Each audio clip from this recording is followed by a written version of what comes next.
C'est une installation composée de feuilles de songe que j'ai commencé autour de l'étang de Saint-Paul. Elles ont une propriété qui les rend imperméables. Et quand on les immerge complètement dans l'eau, il s'en dégage une couleur et un reflet qui pourrait s'apparenter à du mercure.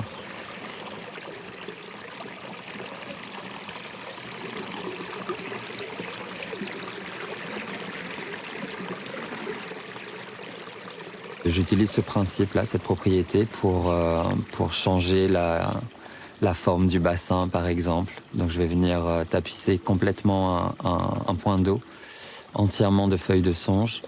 Et comme elles sont toutes immergées, donc ce bassin va se mettre à avoir des reflets argentés, à avoir un côté miroitant, le ciel, la surface. Donc plein de niveaux se mélangent.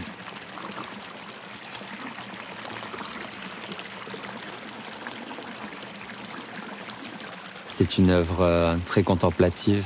Je passe énormément de temps à contempler déjà. C'est ma première forme d'inspiration et d'enseignement.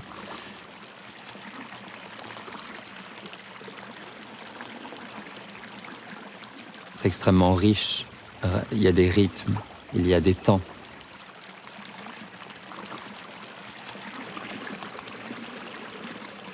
Mon travail, c'est d'aller dans la nature et d'être sensible au langage plastique déjà, des végétaux, que j'aime beaucoup observer.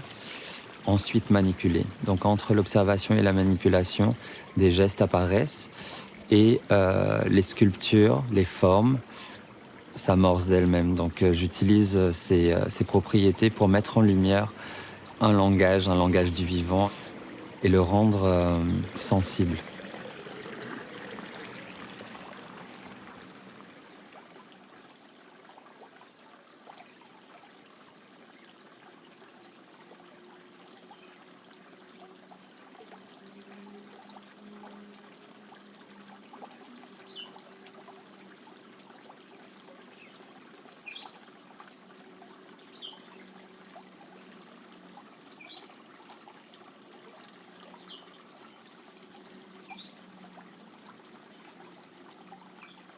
Il est important pour moi de revenir à la salle d'exposition où je vais venir isoler un langage, isoler cette compréhension et cette expérience qui aura été la mienne dans la nature et vraiment mettre en lumière cette magie et de changer le rapport que l'être humain a avec les végétaux et cette nature qui l'entoure en général.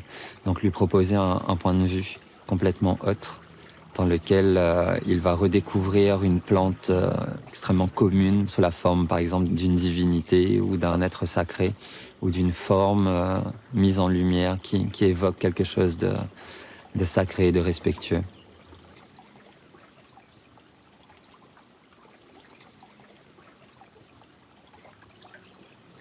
J'aime beaucoup parler de rehausser les regards qu'on peut avoir sur le monde qui nous entoure.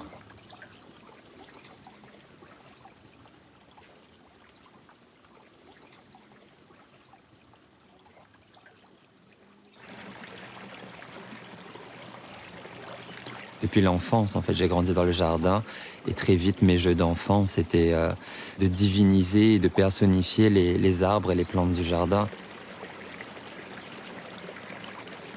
J'ai donné une voix et une parole et une pensée à ces êtres-là. Donc je continue à instaurer un dialogue. Donc il n'est plus uniquement entre moi et ces plantes, mais entre cette nature, moi, et ensuite les gens qui vont vivre les œuvres.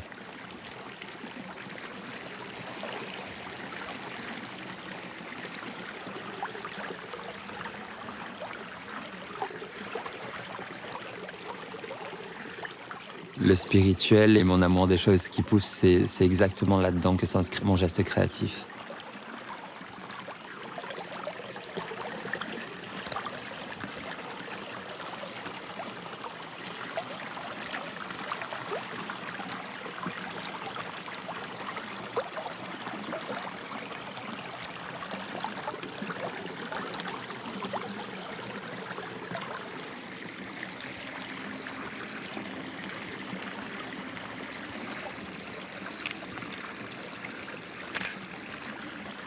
je me sens passeur ou chaman ou tout simplement traducteur, c'est-à-dire que des langages auxquels j'aurais été sensible dans la nature, les langages que je sais entendre, les plantes, cette nature qui est si riche et qui m'obsède souvent, eh bien je vais être le passeur de ces informations-là et mon geste plastique m'aide à faire ça. Donc oui, mes sculptures sont des fois des totems, sont des formes que je donne à l'informe en fait, que j'aurais compris et m'aident à créer cette nature et ces plantes m'aident à créer un panthéon intime au final d'êtres et d'entités que j'aurais croisées.